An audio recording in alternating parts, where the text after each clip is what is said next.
सुप्रभात विद्यार्थी मित्रों, ओपेरा इंटरनेशनल स्कूल में मैं आपका हार्दिक स्वागत कर रही हूँ।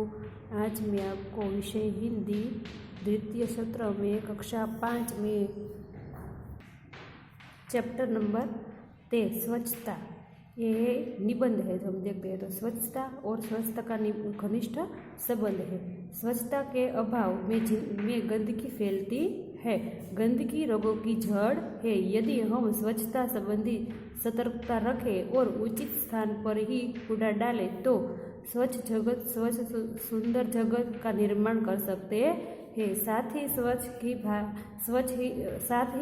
भी रह सकते हैं। तो जैसे मित्रों, हम जानते हैं कि जहाँ स्वच्छता है वहाँ आरोग्य है, और स्वच्छता के अभाव के गंदगी फैलती है। गंदगी रोगों की जड़ है। स्वच्छता मन को प्रसन्न रखती है।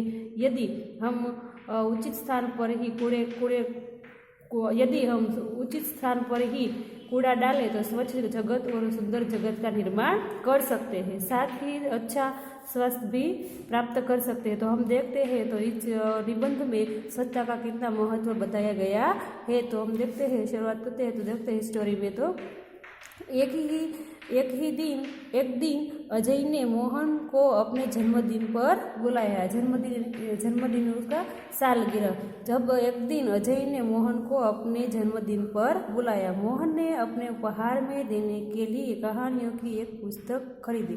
तो इधर लिखा है कि उपहार यानी कि हम दूसरे को जो भेंट देते हैं उसे हम हिंदी में उपहार कहते हैं, इसलिए कहते हैं कि भेंट, तोहफा। तो उपहार देने के लिए कहानियों में एक पुस्तक खरीदी। उसने रंगीन कागज में लपेटा और अजय के घर चल पड़ा। जैसे ही मोहन अजय की गली में पहुंचा,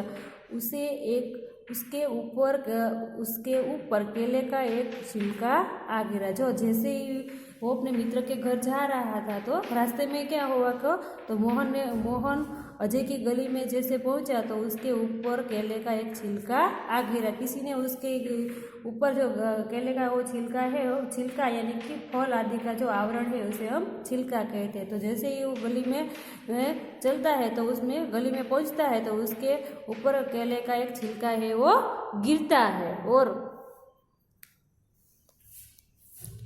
छी कितनी बुरी आदत है। बुरी यानी कि गंदी खराब आदत है, वो ऐसा कहता है। सड़क पर छिलका फेंकना मोहन ने मन में सोचा।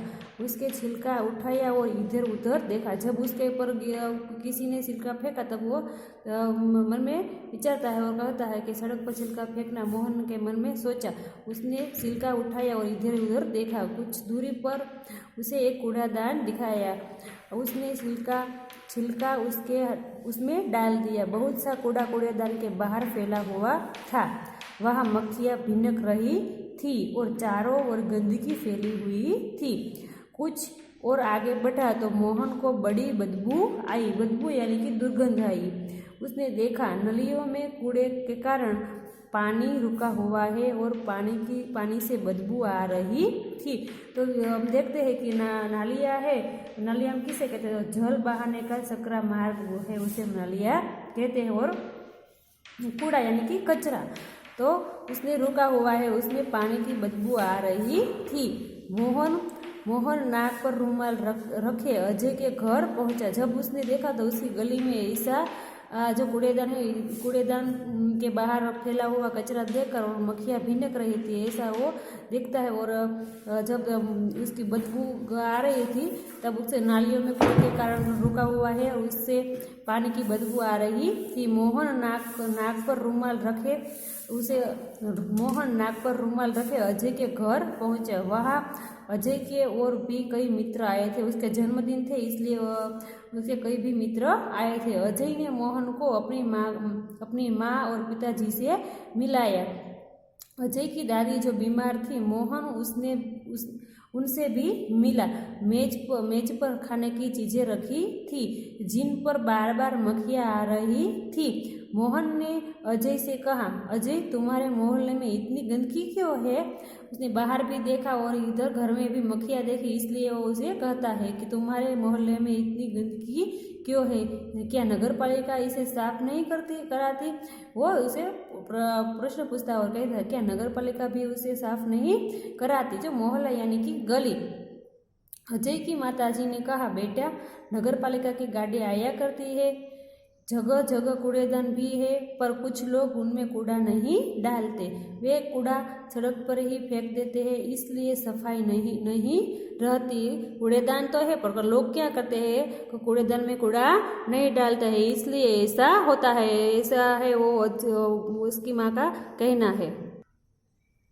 दूसरे दिन पाठशाला में मोहन ने अपने अध्यापकों को यह बात बताई। जब दूसरे दिन मोहन पाठशाला में जाता है और अपने अध्यापक, तो जो अजय की गली की बात है वो अपने अध्यापक को बताता है। अध्यापक ने कहा, तुम ठीक कहते हो मोहन, गंदगी बहुत से रोगों की जड़ है। जड़ यानी कि कारण। नगर पालिका का काम नगरों को स्वच्छ रखना तो है, पर हमें भी नगर पालिका की सहायता करनी चाहिए। चलो एक दिन हम सब अजय के मोहल्ले में चले और स्वयं सफाई का प्रारंभ करें। प्रारंभ यानी कि शुरुआत करें। तो सब हम देखते हैं कि इस चित्र में सब विद्यार्थी और अध्यापक है और जैसे गली की सफाई कर रहे हैं। रविवार के दिन सभी अजय के मोहल्ले में गए। सबके हाथ में एक टोकरी और झाड़ू थे। सड़क पर झाड़ू लगाकर उन्होंने कूड़ा इकट्ठा किया, नालियों की सफाई की और पानी का रास्ता बनाया। उनमें मक्खी मच्छर मारने वाली दवा डाली, उसकी गली साफ की और उनमें मक्खी मच्छर मारने वाली दवा डाली। कूड़ेदान पर ढक्कन रखा। मोहन ने मोहल्ले में रहने वाले सभी लोग बाहर निकल आए और उन्हें देखने लगे। बच्चों में बहुत उत्साह था। देखते ही देखते पूरा मोहल्ला स्वच्छ हो गया। अध्यापक ने लोगों को समझाया कि वे घर पर कूड़ेदान में ही डालें, इधर उधर नहीं फेंकना, ऐसा वो समझाता है। वे घर के आसपास सफाई रखें क्योंकि गंदगी से रोग फैलते हैं। उन्होंने कहा, मेरी पाठशाला के बालक सप्ताह यानी कि 7 दिनों का समूह, तो सप्ताह में एक बार आया करेंगे। वे आपके मोहल्ले को साफ करेंगे। आप भी इस काम में इनकी सहायता करें। एक व्यक्ति ने आगे बढ़कर कहा, नहीं, इन बच्चों को आने की कोई आवश्यकता यानी कि जरूरत नहीं है। हम लोग स्वयं ही अपने मोहल्ले को स्वच्छ रखेंगे। अब आप इसे हमेशा साफ सुथरा पाएंगे। ऐसा है वो एक व्यक्ति है, उसे आगे बढ़कर ऐसा कहता है। तो विद्यार्थी मित्र, इधर आपका जो स्वच्छता चैप्टर 13 है वो पूर्ण होता है। तो यहाँ से हमें यह सीख मिलती है कि हमें भी अपने शहर और मोहल्ले को स्वच्छ रखना चाहिए और कूड़ेदान में ही कूड़ा डालना चाहिए और इधर उधर कचरा है वो फेंकना नहीं चाहिए। शुक्रिया विद्यार्थी मित्रों।